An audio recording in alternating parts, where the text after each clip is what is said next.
میں نے کہا نا اعلیٰ حضرت امام اہل سنت کا دامن پکڑ لیں گے ٹھوکر نہیں کھائیں گے. کہ امام احمد رضا خان رحمت اللہ علیہ پر آنکھیں بند کیے ہوئے ہو, 100% ان کو ماننے والا ہو نا, ایسے پیر کا ہی ہمیں دامن پکڑنا ہے. ورنہ آج کل تو یہ بھی ایک دھوکہ بڑھ گیا ہے کہ اعلیٰ حضرت کو ماننے کا دعویٰ بھی کرتے ہیں کہ ہم اعلیٰ حضرت کو مانتے ہیں, اور پھر بھی صحابہ کرام تک کے معاملے میں کمزور باتیں کر جاتے ہیں. سیدنا امیر معاویہ رضی اللہ عنہ پر تنقید کر جاتے ہیں, زبان کٹ جائے مگر صحابی پر یہ زبان کھلے نہیں.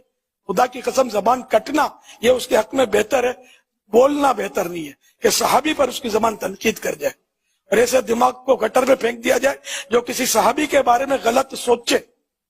ہم لوگ نہیں, ہمارا مطلب یہ مذہب ہی نہیں ہے. ہمیں بالکل ہم کو منع کر دیا گیا کہ صحابہ کرام کے بارے میں کچھ بھی نہیں, ان کے آپس میں جو معاملات ہوا ان میں پڑھنا حرام